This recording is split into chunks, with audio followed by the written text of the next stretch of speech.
Welcome to The Last Word. I'm David Jenkins. He's Chris Popst. And Chris, we got our Super Bowl matchup set.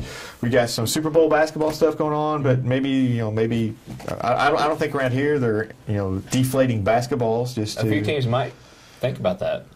I don't know how it would help them. I don't know. Okay, this Patriot team. Okay, they're great, dynasty, whatever. They're cheats. How many allegations of them cheating? What's the need? They could have beat the Colts with a ping pong ball. I don't know. I think the whole argument's overinflated. They're See what I did there? Yeah. He's a funny guy. But I don't get it. I don't understand the need to just kind of. And these games they win by a lot. They're a good team. They never come out flat. And I don't get the need to the just compulsive need to cheat. There's Spygate, there's a Deflategate, there's whatever. Too many gates for the Patriots organization for me to even respect what they've done in the past. Bunch of cheaters. But that's I fine. I just don't understand. I don't get it. I don't know what the league should do about it. Should they? It's very drastic, but it was suggested to me that just take them out of the Super Bowl. I think that would stop some cheating if they got. I don't know how they would do it or why they would do it, but that'd be a bad Super Bowl, though. I want to see the Patriots and the Seahawks. It taints it. It taints it to me. They won. Yeah, they would have won. Just makes me root against them in the Super Bowl, which I was going to do anyway. The NFL's just so corruptible. It's just so corrupt now. It just is. It's just I have lost all faith. What is not corruptible though is our high school basketball, and we have some high school. As far as we know. Well, as far as we know. I could say something, but I'm going to keep the. Oh no, Jinx, you got something to say? We've had some recruiting issues in the past. Recruiting? We've had some recruiting issues. Is there recruiting? Is there recruiting going on? I'm not saying there's recruiting, but there might. There's some strange situations with players here or there that pop up. Just all of a sudden go to school, and you're like, well, who do they know there? I would like to say something about that. And I understand that there are some probably situations where kids go just to play basketball at school. You can't get around it. It happens. But, we don't know these kids' situations. We don't know where they came from. We don't know what's going on in their personal lives, and it's none of our places to judge that. And I think it's a little suspect sometimes, what we see as far as kids going to some school. Very suspect sometimes. But that's not our place to kind of just assume that there's some dirtiness going on. I understand that there's some situations where kids need to be at certain places, but the other times I understand that there's some probably backhandedness going on. Yeah, so the other times there's some very blatant backhandedness. Yeah. I'm not saying I'm not giving a specific instance in this situation, but in the past there have been some very specific instances that people have seen, and people got hit close to home. I'll just say that. You've been close to that situation, so that's just what I'm bringing up. There's been some situations where, but hey, I'm like you.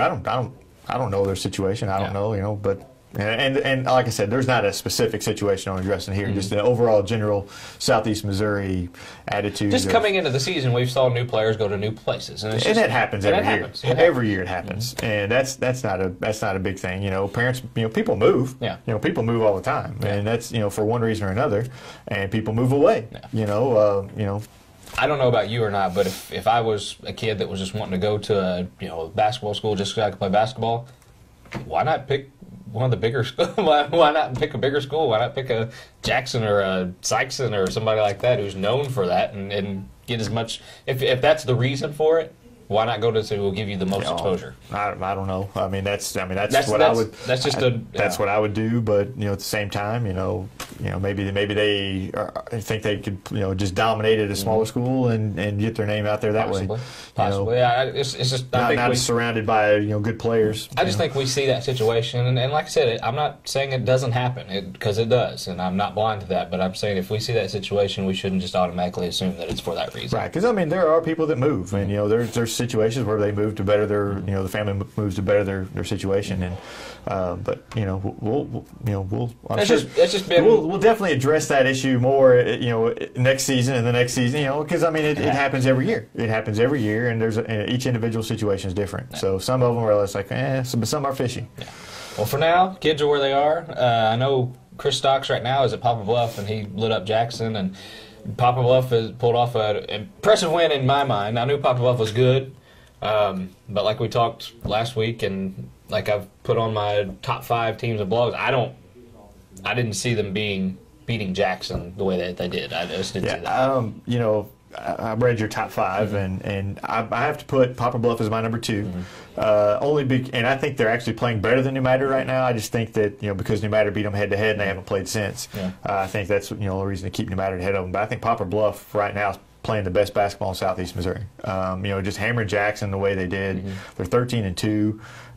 They lost, I think, their first game of the year, and then they lost to New Madrid, and that's it. You know, they won the showdown over there. And I think Stocks is really putting his name up there. I think he's one of the 3 best players in Southeast Missouri. I think, you know, we saw him play over here at SEMO Conference Tournament. So that's the only time I got to see him play, and he just didn't really. He didn't really shine. He kind of got hurt, I believe, in the semifinal, if I'm not mistaken. And you know, I don't think he was 100%, and he still looked good to me. I mean, I thought he still played well, and just seeing the way he's been playing against these other schools and big schools, and score at will. I mean, he's averaging 22, 23 points a game, just over 20, I think, if that's correct. Yeah, you know, for Poplar Bluff, and they're a team that, you know, you normally don't have those 20-point scores over at Poplar Bluff. I mean, they're really dependent on him, and he's coming through for them. I think he's one of the top players. He could end up sneaking in there and winning that SEMO Conference Player of the Year. Hey, I'm man enough to admit when I'm wrong. He probably should be in my top 5. But I just, like I said, I don't see him. I have to see what's going on. I don't go a lot on scores. Is Poplar Bluff, you know, they don't play, you know, we don't see them play very often, and they play a lot of, I looked at their schedule, they're playing a really tough schedule this year also, and so that 13-2 is legit, and you know, they're going to play some tough schools, you know, coming up, and it's you know, they're going to be ready for district, and hammering Jackson the way they did, almost pretty much, I would assume, guarantees them a top seed. I would think. I would think that pretty much puts him at the top as far as that goes. But, you know, Jackson kind of, to me, I've read in the story they lost the rebounding edge. Jackson should never lose a rebounding battle to any team ever. But we both know rebounding is not just how big you are. It's how much you want. It's definitely an advantage. But I mean, there's no reason why a Jackson team should ever lose a rebounding around here for these teams around here that they play. I don't understand that. But like you said, it's when you're talking about rebounding, we are well aware of with our team that we coach that it's not about how big you are; it's about how much you want it and the technique. But you know, it's one of those deals. And you look at Jackson, and you know, Jackson they do bring their bigs out away from the basket, have them play, you know, and so that hurts them offensive on offensive rebounding, I think, at times. And you know, it's you know, I don't know, but I was shocked by that stat as well. But Poplar Bluffs, they're just clicking on all cylinders, and like I said, I think they're the top team playing right now, and you know, but New Madrid gets that, you know, that top spot because they beat Poplar Bluff head to head. Yeah, I still have Notre Dame at number 2. I like Notre Dame. I like what they're able to do. I saw them early. I know what they're capable of doing. I saw Notre Dame lose by 30 to Sykes, and they're not one of my top 2. I know that's a glaring loss, and it is because Sykes, and you look at their record and what they've been able to do, it's not impressive. But you know, I look at that as a rivalry game. They got blitzed right off the start, and it didn't get any better. But I have right now, and I'm probably proven wrong because I usually am. But Notre Dame at number 2, Poplar Bluff at a very close 3, possibly a 2B. But I don't, you know, I'll be able to tell a little bit more. Yeah. I know they beat Jackson. I get that and stuff like that. Right now I gotta stick to my guns. I don't want to fall. I don't want to cave to this peer pressure. I'll put Notre Dame at 3, but I'm not comfortable with that. I'm not a believer in Jackson. I'm not a believer in Notre Dame. I'll just be honest with you. I'm not a believer in Notre Dame. I'm not a believer in Cape Central. I think both those schools, they've been up and down. You know, the law. Of course, I saw the loss of 30. You know, and they look terrible. Yeah. You know, so I'm not a believer in them yet. Although they've won, I think 8 or 9 in a row. I think they're 7, I think, something like that. They went through the Christmas tournament. They went through the tournament that over in Springfield. Houlihan. Yeah, the Houlihan tournament in Springfield. They went through that and they won it. And so they're playing some tough schools and they're playing well, but I haven't seen them play during that time. So I'm going to put Poplar Bluff ahead of them. I'm going to say they're probably ahead of Jackson just because they beat them. But I'm not a believer in Notre Dame. I'm not a believer in Cape Central yet. Cape Central, that's one team you can't hardly gauge ever. You can't put anywhere where we can't stick them anywhere because you don't know what they're going to do. They're a different team, night in, night out. One game they look great. The next game you got starters on the bench that aren't playing. The next game, I mean, you never know what you're getting with Cape Central. They have the ability to put it together and be as good as anybody, but they haven't done that yet. Yeah, you got talent galore on that team, and they just, like you said, just can't put it together on a night in, night out basis. And that makes them a scary team. I'll tell you who is playing good on that is Scott Central. Yeah. I've got them as my number 5 team. I'll be honest. I've got them as my number 5 team. They beat Charleston. Torched by Cape Central and Jackson. Well, I know, but I got torched. I can't have the same top 5 as you do. You should. Everyone should. No. I should never ever get. And like I said, I'm not a believer in Cape Central. So get them. Cape Central. They can be outside looking in. See, I think Notre Dame's the top in that district for me. And I think that's where my Notre Dame kind of love, I guess you could say, comes in, because I think they beat. I think they're the favorite in that. I think that's going to be a tough district. But when we came in, we kind of thought it was going to be different. I mean, just stacked. I mean, they were going to have great teams coming down, and they just really haven't. Notre Dame's about the only one who's performed up to what we thought they were going to perform to. I think they've only lost 3 games or something. Notre Dame was 12-3 or 13-3, something like that. So I mean, they're the only ones I think that's performing the way I thought they would. Sykeston's not as good as I thought they were going to be. Cape's not doing what I thought they were going to be. Youth a little bit. And Kennett, Kennett's down. That's a big game tonight.